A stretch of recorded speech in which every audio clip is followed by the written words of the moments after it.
A world so different, you won't believe it exists. Imagine waking up in a place where no one wears clothes, not out of rebellion, but because it's the way they've lived for generations. No shame. No judgment. Just pride in who they are. It's not a hidden society, it's a thriving community in Africa. And once you see their world, you'll never look at your own the same way again. But how can a tribe embrace complete nudity and still live with dignity and joy? That's the question we're diving deep into today. Because the truth behind this naked tribe will leave you speechless.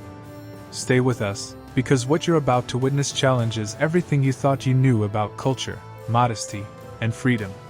Where is this tribe? Nestled deep within the heart of Namibia, the Himba people live in a remote region untouched by the noise of modern life. Their villages, built from red clay and dried grass, are surrounded by endless desert skies and rolling hills. Here, the concept of modesty isn't tied to fabric or fashion. The Himba people wear their culture, not clothes. Women walk topless, their skin rubbed with a paste of red ochre and butterfat, glowing under the sun like bronze statues. To them, this is beauty. This is tradition. There are no mirrors, no makeup aisles. Just community, nature, and a deep-rooted pride in their identity. And while outsiders might gawk, the Himba don't flinch. Because here, confidence isn't sold, it's passed down. It's not what you think. You might be wondering, why no clothes? Is it rebellion? Religion? Or something else? For the Himba, nudity isn't erotic, it's symbolic. It represents truth, openness, a refusal to hide who they are. In their culture, the human body isn't something to be covered or ashamed of. It's a canvas of life. Red ochre is more than decoration, it's a ritual. Women wake up every morning and carefully apply this sacred paste. It protects them from the harsh desert sun and insects. But it also connects them to their ancestors. This practice has been passed down for centuries. And when you hear them speak of beauty, it's not about slimness or trends. It's about strength, earthiness. The way a woman carries herself with dignity, even without a single thread of fabric. Isn't that powerful? How they see sex. Now here's where things get even more fascinating. In Himba culture, relationships are built on trust, tradition, and open understanding.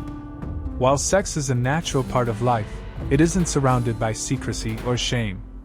Instead, it's acknowledged respectfully. Men and women often live in separate huts, but the rules around relationships are fluid. Polygamy is common, and women are not bound to one man forever.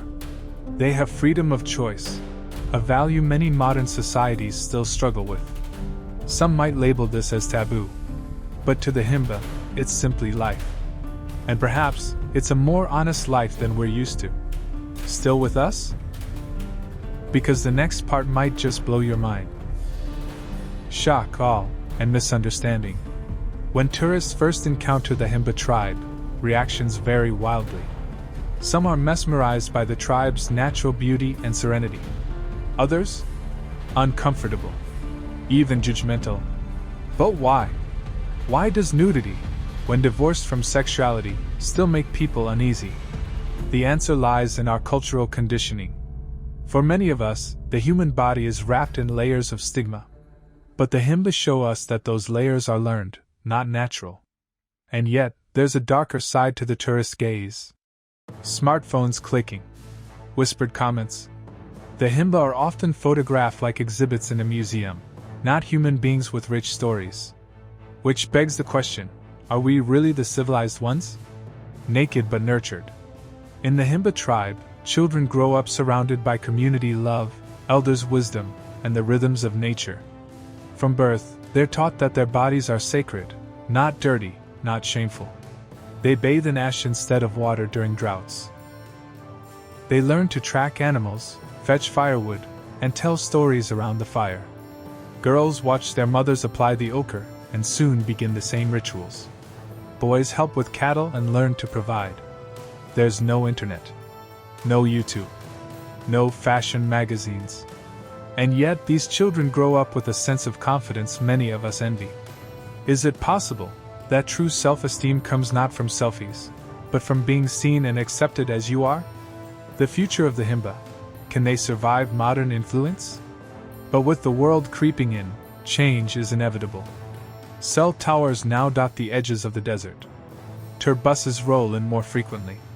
Some Himba children are sent to urban schools, where clothes become mandatory and tradition fades.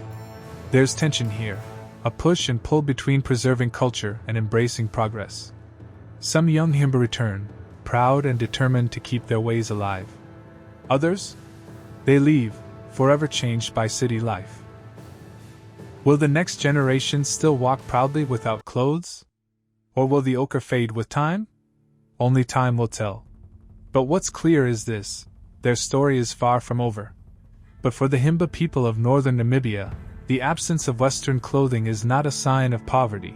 It's a symbol of identity, tradition, and resilience. The Himba live in one of the driest regions of Africa, where temperatures often soar above 40 degrees Celsius.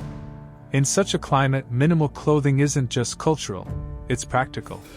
Instead of fabric, they adorn themselves with jewelry, animal skins, and a unique reddish paste made from butterfat and ochre, known as a jize.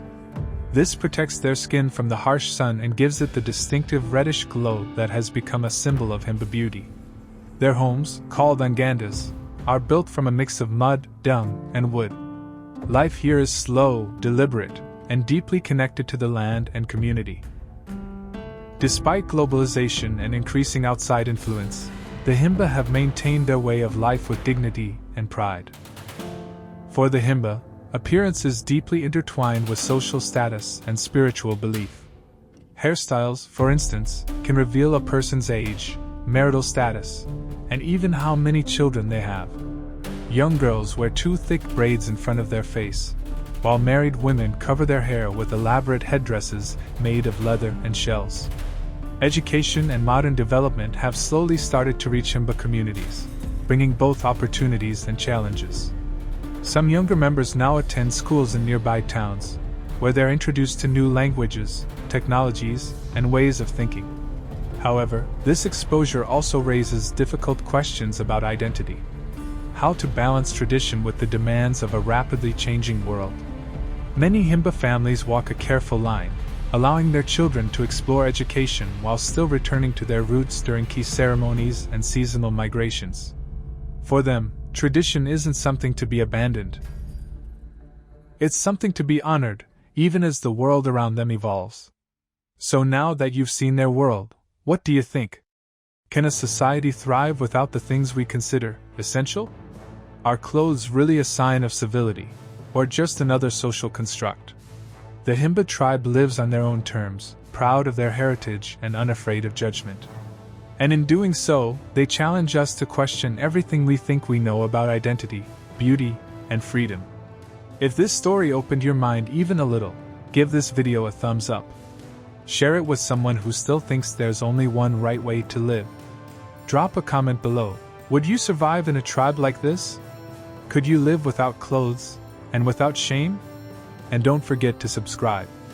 Because we're just getting started uncovering the world's most untold, shocking, and inspiring stories.